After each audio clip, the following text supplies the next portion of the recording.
Gokuldham society में चाहे किसी को भी कोई परेशानी हो, चाहे वह पैसों का मसला हो, घर की कोई उलझन हो या दिल की कोई बात, सबका एक ही ठिकाना होता था, मेहता साहब का घर। जेठालाल जब भी किसी मुश्किल में फंसते तो सबसे पहले उन्हें अपने दोस्त मेहता साहब की याद आती। दयाबेन की कोई शिकायत हो या बापूजी का कोई किस्सा, हर कहानी घूम फिरकर मेहता साहब तक पहुंच ही जाती थी। पर्दे पर मेहता साहब सिर्फ एक किरदार नहीं थे, वे उस पूरी सोसाइटी की आत्मा थे। वह इंसान जिसकी बात हर कोई सुनता था, जिसकी सलाह पर सबको भरोसा था। लेकिन क्या आपने कभी सोचा है कि जिस इंसान ने पर्दे पर सबकी मुश्किलें सुलझाईं, असल जिंदगी में उसकी अपनी सबसे बड़ी मुश्किल क्या रही होगी? और क्या हुआ जब उसे अपनी ही लड़ाई के लिए अपने ही दोस्तों जैसे साथियों से दूर जाकर अकेले अदालत का दरवाजा खटखटाना पड़ा? स्क्रीन पर तारक मेहता का किरदार हमेशा शांत रहा। जब भी जेठालाल किसी उलझन में होते, चाहे वह बापूजी की कोई नई मांग हो या दुकान का कोई झगड़ा, वे सीधे मेहता साहब के पास दौड़े चले आते थे। मेहता साहब उन्हें चाय पिलाते, धीरे से मुस्कुराते और कुछ ऐसी बात कह देते जिससे उलझा हुआ मसला भी आसान लगने लगता। यही उनकी सबसे बड़ी खासियत थी। वे कभी किसी पर चिल्लाते नहीं थे, कभी जल्दबाजी में फैसला नहीं सुनाते थे। वे हर एपिसोड के आखिर में कहानी को एक सीख के साथ समेट देते थे, मानो पूरी सोसाइटी की तरफ से वही आखिरी शब्द बोल रहे हों। यही वजह थी कि दर्शकों के लिए वे सिर्फ एक कैरेक्टर नहीं, बल्कि एक भरोसेमंद बुजुर्ग दोस्त जैसे बन गए थे, जिसकी मौजूदगी भर से घर में सुकून महसूस होता था। लेकिन दिलचस्प बात यह है कि जिस इंसान ने यह किरदार निभाया, यानी शैलेश लोढ़ा, वह असल जिंदगी में मेहता साहब जितने ठहरे हुए जरूर थे, मगर उतने ही समझौता करने वाले नहीं थे। वे मूल रूप से एक कवि हैं, एक लेखक हैं और शब्दों को लेकर बेहद संवेदनशील इंसान हैं। पर्दे पर वे हर झगड़े को सुलझाते नजर आए, लेकिन असल जिंदगी में जब उनके अपने आत्मसम्मान पर सवाल उठा तो उन्होंने समझौता करने के बजाय लड़ना चुना। और यही अंतर आगे चलकर उनकी जिंदगी की सबसे बड़ी कहानी बन गया। एक ऐसी कहानी जिसमें शोहरत भी है, अपनापन भी है और एक ऐसी लड़ाई भी है जिसने लाखों फैंस को हैरान कर दिया था। लेकिन इस पूरी कहानी की शुरुआत टीवी से नहीं, बल्कि राजस्थान के जोधपुर शहर से होती है, जहां 8 नवंबर 1969 को एक मारवाड़ी परिवार में शैलेश लोढ़ा का जन्म हुआ। उनके पिता प्रशासनिक सेवा में थे और उनकी नौकरी ऐसी थी जिसमें बार बार तबादला होता रहता था। इसका मतलब था कि एक जगह जमकर दोस्त बनाना, एक स्कूल में लंबे समय तक टिके रहना, ये सब शैलेश के बचपन में मुमकिन नहीं था। हर कुछ साल में नया शहर, नए लोग, नया माहौल। ऐसे बचपन में अक्सर बच्चे अकेलापन महसूस करते हैं और शायद यही अकेलापन था जिसने शैलेश को शब्दों की दुनिया के करीब पहुंचाया। घर का माहौल भी कुछ खास था। उनकी मां को पढ़ने का बेहद शौक था और हिंदी भाषा पर उनकी पकड़ बहुत मजबूत थी। जब बाहर की दुनिया बार बार बदलती रहती थी तो घर के अंदर किताबें और शब्द ही वह एक चीज थे जो हमेशा साथ रहते थे। यही माहौल था जिसने एक छोटे से बच्चे के अंदर शब्दों के लिए गहरा प्रेम पैदा किया। महज 9 साल की उम्र में ही शैलेश को बाल कवि कहा जाने लगा था, यानी जिस उम्र में ज्यादातर बच्चे खेलने कूदने में मशगूल रहते हैं, उस उम्र में शैलेश कविताएं रच रहे थे और बड़ों की महफिलों में भी अपनी बात रखने लगे थे। यह कोई छोटी बात नहीं थी। एक बच्चा जो अपने साथियों से अलग एक दुनिया में जी रहा था, अपने भीतर एक कवि को पाल रहा था, बिना यह जाने कि यही कविता एक दिन उसकी सबसे बड़ी पहचान बनेगी। बड़े होकर उन्होंने पढ़ाई पूरी की और मार्केटिंग में स्नातक के साथ साथ स्नातकोत्तर डिग्री भी हासिल की। कुछ समय तक उन्होंने एक सामान्य दफ्तर की नौकरी भी की, वही जिंदगी जी जो हर मध्यम वर्गीय परिवार का सपना होती है। सुरक्षित नौकरी, तय समय पर तनख्वाह, एक स्थिर भविष्य। लेकिन दिल में जो कवि बचपन से बैठा था, वह इस सुरक्षित जिंदगी में चैन से बैठने वाला नहीं था। यहीं से उनकी जिंदगी में एक बड़ा और जोखिम भरा फैसला आया। उन्होंने वह सुरक्षित नौकरी छोड़ दी सिर्फ इसलिए क्योंकि उनका दिल कविता और लेखन में था। जरा सोचिए, एक स्थिर नौकरी को पीछे छोड़कर सिर्फ शब्दों के सहारे अपना भविष्य बनाने का सपना देखना हर किसी के बस की बात नहीं होती।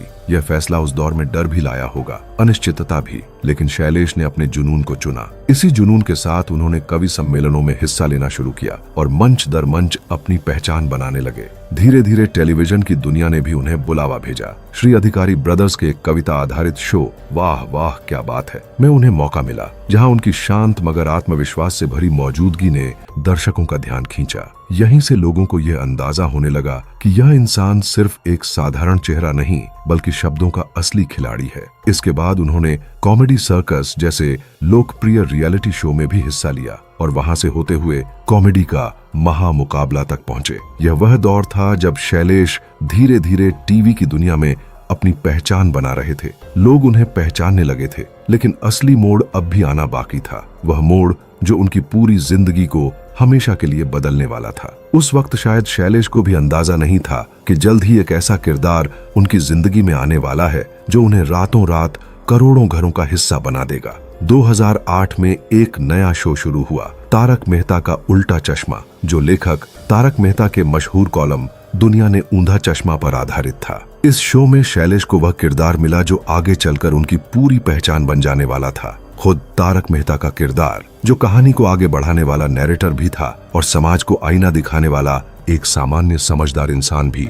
जिस सहजता से शैलेश ने इस किरदार को निभाया, वह देखने वालों को लगा ही नहीं कि यह अभिनय है। उनकी आवाज, उनका ठहराव, उनका हर मुश्किल पर हल्के फुल्के अंदाज में गहरी बात कह देना, यही सब मिलकर उस किरदार को इतना असली बना गया कि लोग उन्हें असल जिंदगी में भी मेहता साहब कहकर बुलाने लगे। शो में उनकी और जेठालाल की दोस्ती एक खास जगह रखती थी। जेठालाल का किरदार भले ही जल्दबाजी में फैसले लेने वाला और भावुक था, लेकिन जब भी उनके सामने कोई असमंजस की स्थिति आती, वे बिना सोचे मेहता साहब की दुकान या उनके घर की तरफ ही भागते। मेहता साहब कभी उन्हें डांटते नहीं थे, बल्कि बड़े प्यार से समझाते और अक्सर एक ऐसी बात कह देते जो पूरे झगड़े को एक हंसी में बदल देती। यही बात इस शो को खास बनाती थी। यहाँ समस्याएं तो रोज आती थीं, लेकिन मेहता साहब की मौजूदगी भर से लगता था कि सब ठीक हो जाएगा। नैरेटर के तौर पर भी उनकी भूमिका बेहद अहम थी, क्योंकि हर एपिसोड की शुरुआत और अंत में उनकी आवाज ही दर्शकों को कहानी से जोड़े रखती थी। यह शो जल्द ही भारत का सबसे लंबे समय तक चलने वाला हिंदी सिटकॉम बन गया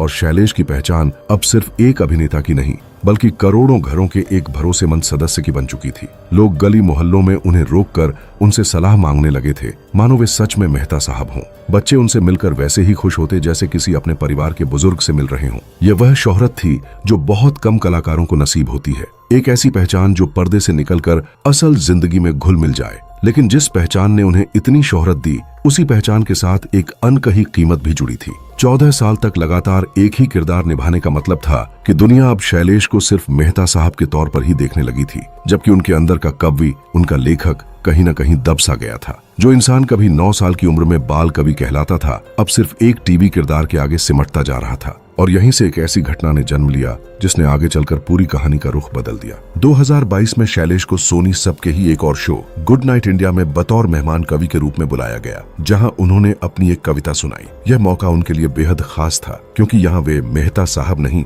बल्कि शैलेश लोढ़ा एक कवि के तौर पर नजर आ रहे थे। सालों बाद उनके अंदर का वह बच्चा फिर से जिंदा हो उठा था जो कभी बड़ों की महफिलों में कविता सुनाता था। लेकिन मीडिया रिपोर्ट्स के मुताबिक यह बात शो के निर्माता असित कुमार मोदी को रास नहीं आई और इसे लेकर दोनों के बीच तीखी बातचीत हुई। शैलेश ने बाद के एक इंटरव्यू में बताया कि यह कोई पहली घटना नहीं थी, बल्कि इससे पहले भी निर्माता का व्यवहार उनके लिए असहज करने वाला रहा था। यहीं से उनकी जिंदगी ने एक अलग रास्ता पकड़ लिया। जिस शो ने उन्हें 14 साल तक करोड़ों दिलों में जगह दी थी, उसी शो को छोड़ने का फैसला अब उनके सामने खड़ा था। 17 फरवरी 2022 को शैलेश ने निर्माता को एक ईमेल भेजकर सूचित किया कि वे अब इस शो का हिस्सा नहीं रहना चाहते। हालांकि उन्होंने कुछ समय तक शूटिंग जारी रखी, लेकिन अप्रैल 2022 में उन्होंने आखिरी बार इस किरदार के लिए शूट किया। इसके बाद उनकी जगह एक नए कलाकार ने ले ली और दर्शकों के लिए यह खबर किसी झटके से कम नहीं थी। भला जिस आवाज को लोगों ने 14 साल तक सुना था,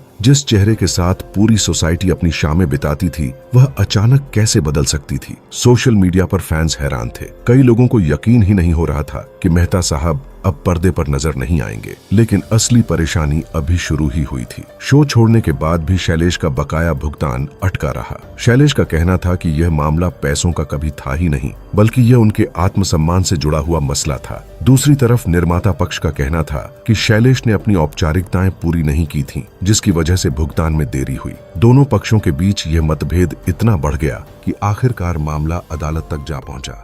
दिलचस्प बात यह है कि जो इंसान पर्दे पर हमेशा शांति से हर विवाद सुलझाता नजर आया, जिसकी सलाह पर जेठालाल जैसे किरदार आंख मूंद कर भरोसा करते थे, असल जिंदगी में उसे अपने ही हक के लिए कानूनी लड़ाई लड़नी पड़ी। पर्दे पर मेहता साहब के पास हर किसी की मुश्किल का हल था, लेकिन असल जिंदगी में उनकी अपनी मुश्किल को सुलझाने के लिए कोई नहीं था, सिवाय खुद उनके हौसले के। 2023 में यह मामला उनके पक्ष में गया और अदालत ने निर्माण कंपनी को उनका बकाया भुगतान चुकाने का आदेश दिया, जो करीब 1,05,00,000 के आसपास बताया गया। इस जीत के बाद शैलेश ने खुलकर मीडिया के सामने अपनी बात रखी और बताया कि उनके लिए यह लड़ाई पैसों से ज्यादा अपनी गरिमा को बचाने की लड़ाई थी। अब सवाल था कि आखिर एक इंसान जिसने अपनी पहचान और शोहरत दांव पर लगाकर भी अपने स्वाभिमान को चुना, आगे अपनी जिंदगी कैसे जिएगा? जवाब मिलता है उनकी निजी और रचनात्मक जिंदगी में। काम के मोर्चे पर संघर्ष चलता रहा, लेकिन निजी जिंदगी में शैलेश हमेशा से टिके रहे। वे प्रबंधन विषय की लेखिका स्वाति लोढ़ा के साथ वैवाहिक जीवन में बंधे हैं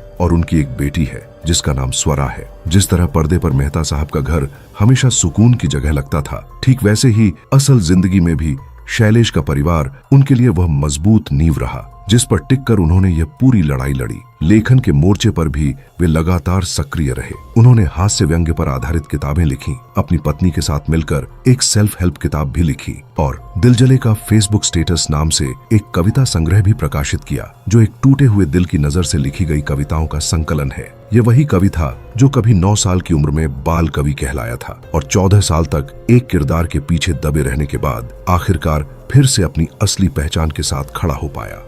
और शायद यही इस पूरी कहानी की सबसे बड़ी सीख है। जिस किरदार ने उन्हें मेहता साहब के तौर पर अमर कर दिया, जिसकी सलाह पर गोकुल धाम की पूरी सोसाइटी भरोसा करती थी, उस किरदार से बाहर निकलकर भी शैलेश लोढ़ा ने अपनी पहचान बनाए रखी। एक कवि के तौर पर, एक लेखक के तौर पर और एक ऐसे इंसान के तौर पर जिसने शोहरत के आगे अपने आत्मसम्मान को कभी छोटा नहीं होने दिया। आज भले ही तारक मेहता का उल्टा चश्मा में एक नया चेहरा उनकी जगह ले चुका हो, लेकिन करोड़ों दर्शकों के दिल में मेहता साहब की जो छवि बसी है, वह आज भी शैलेश लोढ़ा की आवाज और अंदाज से जुड़ी हुई है। यही उनकी असली विरासत है। एक ऐसा किरदार जो पर्दे से आगे निकलकर लोगों की रोजमर्रा की जिंदगी का हिस्सा बन गया और एक ऐसा इंसान जिसने यह साबित किया कि पहचान चाहे कितनी भी बड़ी क्यों ना हो, आत्मसम्मान से बड़ी नहीं होती। अगर आपने यहाँ तक वीडियो देख लिया है तो कमेंट में जरूर बताइए कि आपके लिए मेहता साहब और जेठालाल की दोस्ती की कौन सी बात सबसे यादगार रही और उनकी असली जिंदगी की यह कहानी जानकर आपको कैसा लगा।